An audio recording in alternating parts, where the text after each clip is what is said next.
عارف انت مين الكسبان؟ مش اللي خد الجايزة، مش اللي طلع الاول، لا، الكسبان اللي فرح في الاخر، اللي اتبسط، اللي زقطط، اللي مش شرط على فكرة يبقى هو الاولاني عشان يفرح او يتبسط.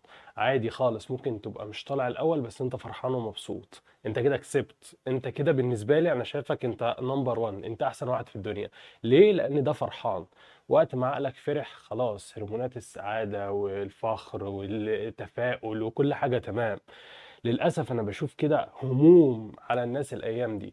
الدنيا غلت، العيشة صعبة، الناس اللي بتروح جيم وبتحاول تحافظ على صحتها مش عارفة تاكل احتياجها من السعرات، ومش عارف تاكل احتياجك من البروتين، ومش عارف أزيد، وأنا كده بضعف في جسمي، وجسمي ضعيف، وجسمي.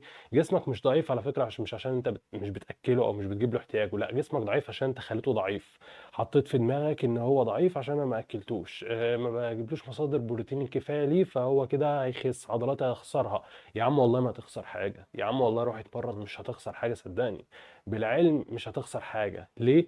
طول ما ده متفائل، طول ما ده شايف ان هو بيعمل اللي عليه، فرحان راضي مبسوط، هتلاقي هرمونات البناء عندك في اعلى نقطة ليها. طب والعكس الصحيح، لو بتاكل بروتين الدنيا والاخرة، بتاخد 1000 جرام بروتين في اليوم، وده مش مظبوط، متضايق، حالتك النفسية في الارض، مش هتبني، هتفضل في كاتابوليك، هتفضل في هدم، جسمك هيهدم، عمرك ما هتتطور في اي حاجه.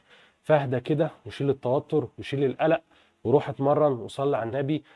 وشايف رقم اللي تحت ده، لو عندك اي اسئله ابعت لي هرد عليك، ومش شرط خالص تبقى بتتابع معايا علشان ارد عليك، لا، هرد على الكل. زكاة العلم نشره. ولو انت على التيك توك اعمل فولو، لو انت على اليوتيوب اعمل سبسكرايب، وطبعا لو على الفيس برضه اعمل فولو. واحلى سلام عليك.